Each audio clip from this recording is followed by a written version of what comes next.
right. I believe we now have the great senator from the great state of Louisiana, Senator John Kennedy. Welcome back to the show, sir.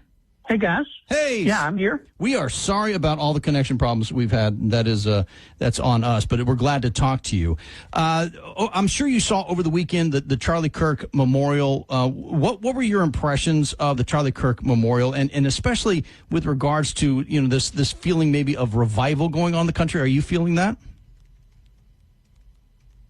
Wait, you're asking my reactions to the memorial? Yes, sir. Yes, sir.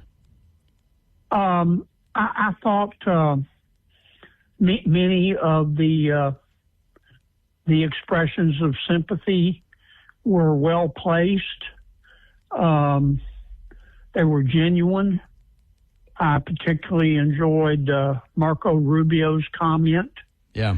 I thought it was a very appropriate and nice gesture for a fine young man. Now, Senator Kennedy, of course, those on the left have reacted very differently over the years whenever perhaps someone from the left, dies or is attacked from violence, political violence, especially with respect to our Supreme Court justices, for example. Why do you feel like the reaction from the left with respect to the assassination of Charlie Kirk has been so dramatically different? Well, I'm tired of all the ugly. Yes, it's coming from the left. I've seen some ugly comments made by people on the right. I just don't believe in hate. If somebody disagrees with you, you can believe they're in error, but you shouldn't believe they're in sin. Once you start treating somebody you disagree with as evil, then violence can seem like justice, and it's not. It's just disagreement. And I'm just tired of all the ugly and all the hate. When I say my prayers, and I say them regularly, one of the things I ask God is, please don't let me hate, because it's a temptation in this politically charged environment. But hate never accomplished anything, and I'm just frankly sick of all of it from everybody on any side. Senator, switching gears here, the folks are also a little bit tired of some of the gamesmanship that we see sometimes out of Washington, D.C. We seem to have some of that going on again. Are we heading towards another shutdown of the government, or are we going to be able to get that continuing resolution going through? Well, I hope we don't have a shutdown. Government runs out of money, if you will, at the end of this month. In other words, Congress appropriates money, and Congress's appropriations end at the end of September. What Republicans have proposed is to have a continuation until just before Thanksgiving of the current federal budget. In other words, we just appropriate what we have now on a pro rata basis, not a penny more, not a penny less, until we can try to come together and come up with a permanent budget. It's what's called a clean CR. We proposed that, and Senator Schumer said that he would not instruct his Democratic colleagues in the Senate to vote for it unless we agreed to spend $1 trillion more. Now, that's unserious. That is patently absurd. I've got rocks in my driveway that are smarter than that. So if Senator Schumer insists on his position if that's the ransom price, then it's going to be his choice. We'll have a shutdown of government at the end of this month. Senator Kennedy, do you have just a few more minutes here? We're about to hit a break. I don't want to. Sure. You got a little bit of time? Excellent. We'll be right back with more American Ground Radio, talking with Louisiana Senator John Kennedy. Please stick around.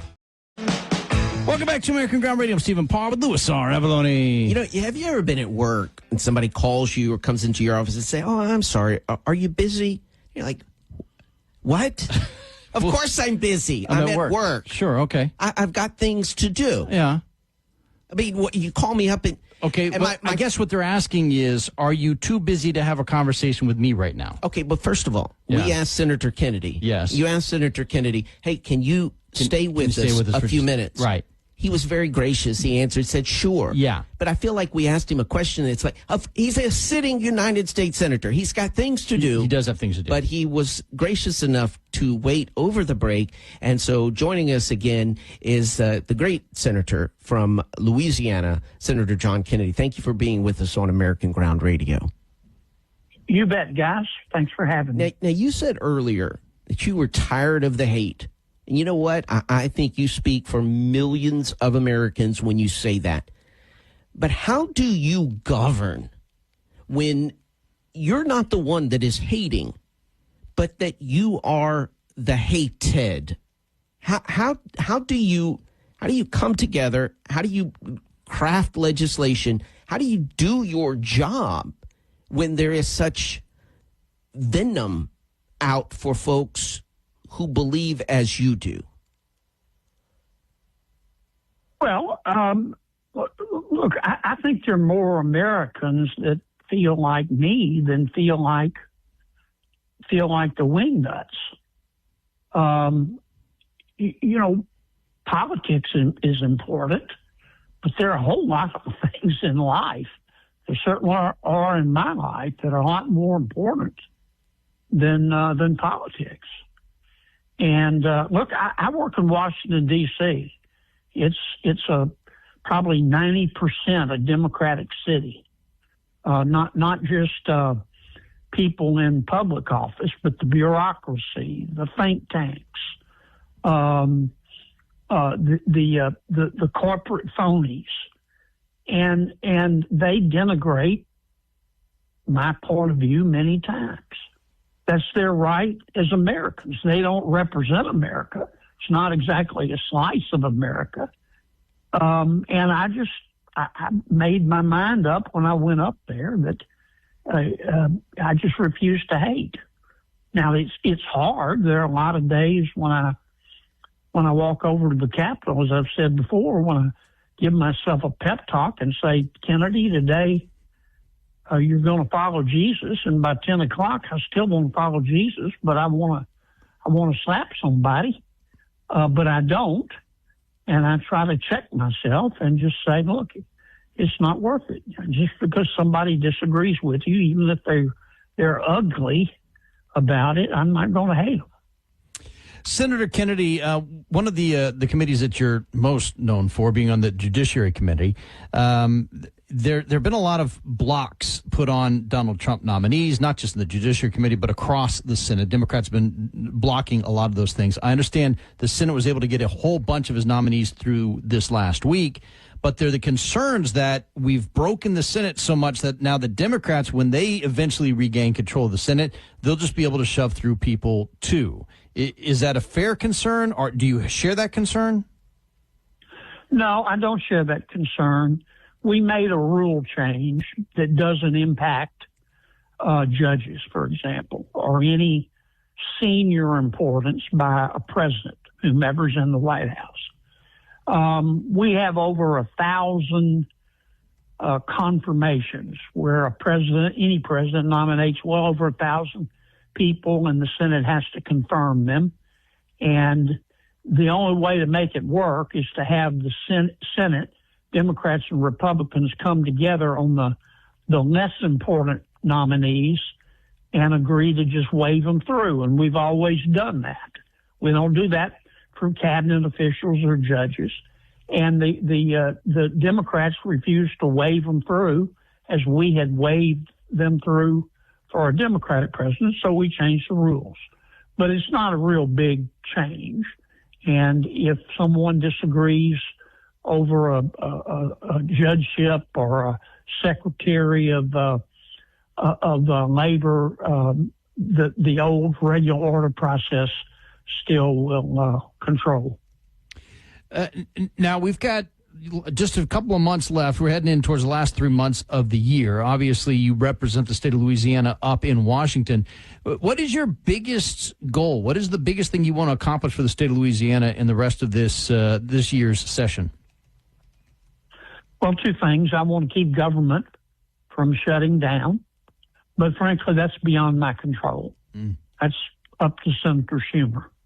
We're not going to put up $1 trillion of hard-earned taxpayer money to spend on things that Senator Schumer wants, just to keep him from shutting down government. Number two, I want to pass what's called a second reconciliation bill. We just passed one called the One Big Beautiful Bill.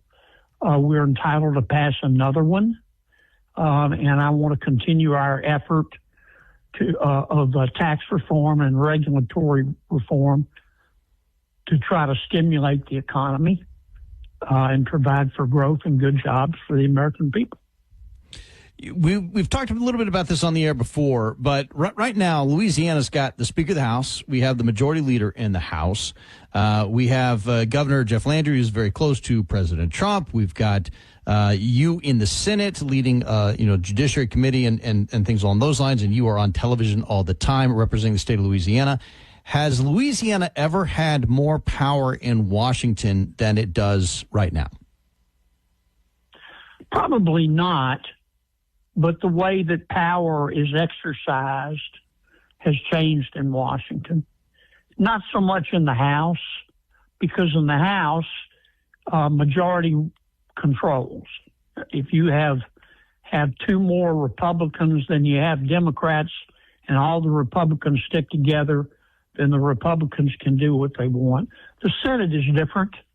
Because of the filibuster rule, you have to have 60 votes to pass a bill. We only have 53 Republicans. So we obviously have to get seven Democrats to go along. And things have gotten so divisive, and people are on both sides make such extraordinarily ridiculous demands sometimes that it makes it hard to put together 60 votes. So, I mean, you can have all the leadership positions you want, but you still have to get 60 votes in the Senate to pass a bill. Well, Senator Kennedy, we appreciate you spending some time with us here on American Ground Radio, and we appreciate the service that you give to the people of Louisiana all the time, and the sacrifice that you make for the folks in your state. Thank you so much for your time and for your dedication. Thanks, guys. Love your show. Appreciate it. Very kind of him to stick around a little bit longer, because we were having some technical difficulties in the first, but he was a trooper and stuck around.